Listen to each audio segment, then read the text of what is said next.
पहले नारंगी होती थी, नारंगी बड़े बड़े नारंगी माल्टा बड़े बड़े होते थे। जब मैं घर गया तो हमारे जिताया ने बोला उनको कि आप नारंगी माल्टा नहीं लगा रहे हो आजकल, क्या बात है, ये तो अच्छा होता था। उन्होंने बोला पता नहीं क्या हो गया, हमारे यहाँ आजकल होता ही नहीं है, 3 साल के अंदर सूखने लग जाता है, या होता है तो बहुत छोटे दाने होते हैं।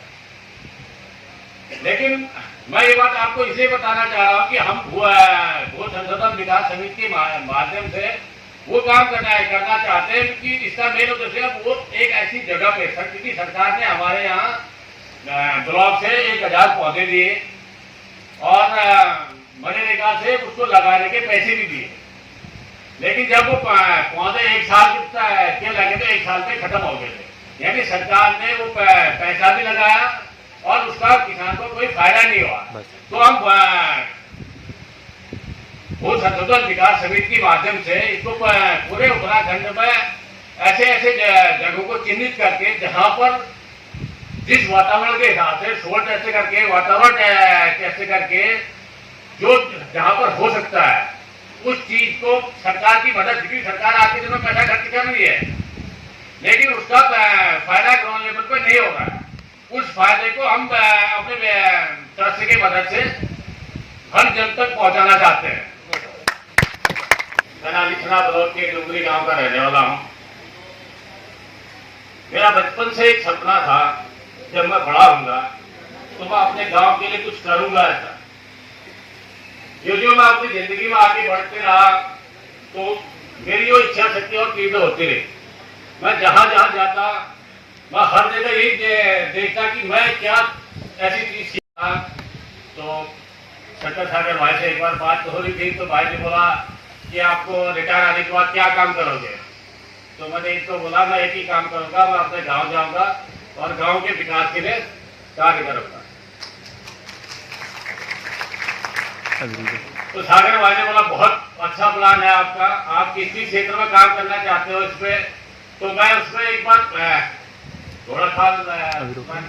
घोड़ाखाल कोसे था सैनिक स्कूल पे, तो मैं गांव गया।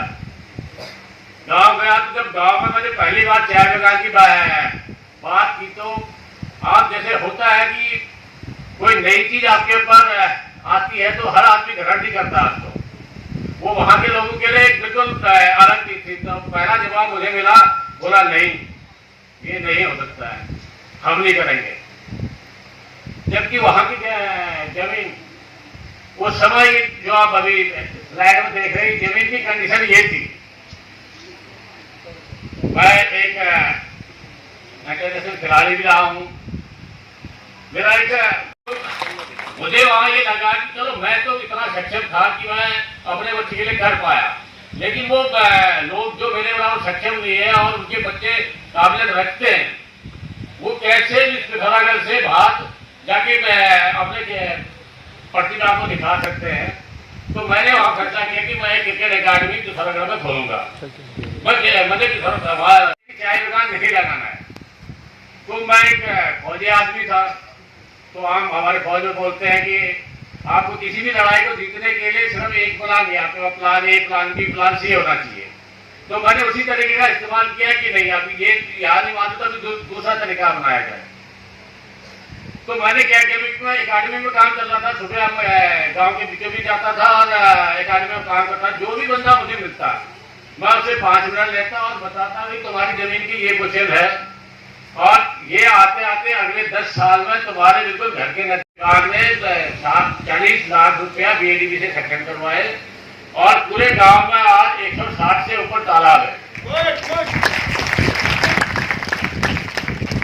जहाँ पर जिस जमीन में जो फसल होती थी उससे आज जो किसान वहां पर 8 से 10 गुना ज्यादा उसका उत्पादन कर रहे हैं।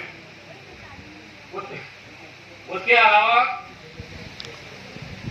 उद्यान विभाग ने हमारे गांव में तो हमने पशुपालन विभाग से मिलकर राजस्थान से सिरोही नस्ल की बकरी लगाए जो एक साल में 25 से 30 किलो तक हो जाती है। आज हमारे गांव में उसका पालन हो रहा है और किसानों को काफी फायदा हो रहा है। उसके अलावा मुर्गी पालन, मशरूम उत्पादन, ये सब चीजें हमारे गांव पे हो रही है। मैं बीच में आज जो भी हमारे यहाँ मत्स्य विभाग ने फूल का बीज दिया तो भी लोगों को काफी समझाने की, जब उद्यान विभाग ने ये फूल दिया तो इसको भी लगवाने में बहुत मेहनत लगी, क्योंकि लोगों को समझाना पड़ता है कि मेन बात है कोई भी नई चीज कोई आदमी ग्रहण करने को तैयार नहीं होता है। जब उसको समझाया, उनको लगाया कि 20 कुंटल गलेलियस फूल का बीज लगवाया। जब ये फूल निकल के बाजार में बिका और जहां पर लोगों के खुद ही कह रहा था धान लगा थे, तो जहां पर धान एक सुपा धान होता था वहां पर 3 से 4 हजार रुपए की कमाई हुई।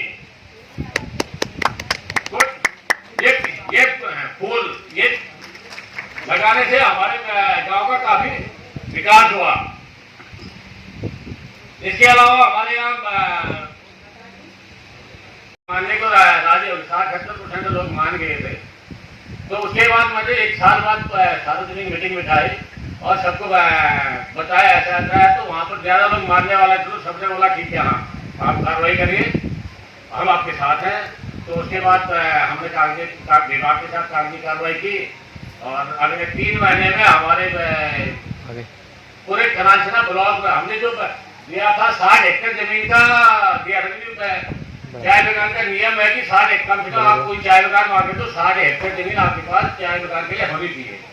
तो हमने 60 हेक्टेयर का लिया था, लेकिन विभाग ने हमें 200 हेक्टेयर को पूरे कनालछना ब्लॉक में पास करके दिया। बोला आप करिए। और अगले 6 महीने में हमारे यहाँ सोल टेस्ट होने के बाद, जब सोल टेस्ट पास हुआ तो नर्सरी लग गई। नर्सरी लगने के बाद आज वहां पर इस साल दिसंबर से चाय बगान लगना शुरू हो गया और अभी हमारे पास 7 लाख पौधे हैं जो अगले आने वाले सालों पे लगने हैं। तो इसके अलावा जब मैं गाँव में गया तो वहां पर मत्स्य विभाग ने मछली के तालाब दिए थे, 10 तालाब दिए थे, लेकिन गांव में कोई लोग बनाने को राजी नहीं था। ग्राम प्रधान ने एक दिन मेरे को बोला, दादा ऐसी बात है कि तालाब आया है लेकिन कोई बना देगा। तो मैंने बोला ठीक है, सबसे पहले एक तालाब तो मैं बनाता हूँ। एक मैंने अपने जेठे भाई जो मेरे गाँव में है उसको बोला तू बना, और मेरे परिवार के जो लोग थे उनको समझाया और वो 10 तालाब बनवाया।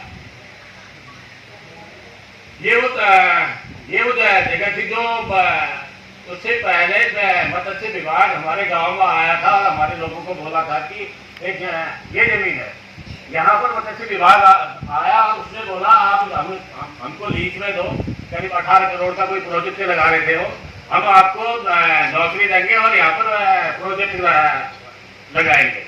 लेकिन गांव वालों ने जमीन लीज में देने को तैयार नहीं हुए। तो मेरे पहले नारंगी होती थी, नारंगी बड़े नारंगी माल्टा बड़े होते थे। जब मैं घर गया तो हमारे पिताया ने बोला हमको कि आप नारंगी माल्टा नहीं लगा रहे हो आजकल, क्या बात है, ये तो अच्छा होता था। उन्होंने बोला पता नहीं क्या हो गया, हमारे यहाँ आजकल होता ही नहीं है, 3 साल के अंदर सूखने लग जाता है, या होता है तो बहुत छोटे दाने होते हैं। लेकिन मैं ये बात आपको इसलिए बताना चाह रहा हूँ कि हम भू संशोधन विकास समिति के माध्यम से वो काम करना चाहते हैं कि इसका मेन उद्देश्य वो एक ऐसी जगह पे, क्योंकि सरकार ने हमारे यहाँ ब्लॉक से 1000 पौधे दिए और मनरेगा से उसको लगाने के पैसे भी दिए। लेकिन जब वो पौधे 1 साल के लगे तो 1 साल में खत्म हो गए थे, यानी सरकार ने वो पैसा भी लगाया और उसका किसान को कोई फायदा नहीं हुआ। तो हम भू संशोधन विकास समिति के माध्यम से इसको पूरे उत्तराखंड में ऐसे जगहों को चिन्हित करके जहां पर जिस वातावरण के हिसाब से सोल टेस्ट करके वातावरण टेस्ट करके जो जहां पर हो सकता है उस चीज को सरकार की मदद, क्योंकि सरकार आज के दिनों में पैसा खर्च कर रही है लेकिन उसका फायदा ग्राउंड लेवल पर नहीं हो रहा है। उस फायदे को हम अपने ट्रस्ट की मदद से हर जन तक पहुंचाना चाहते हैं।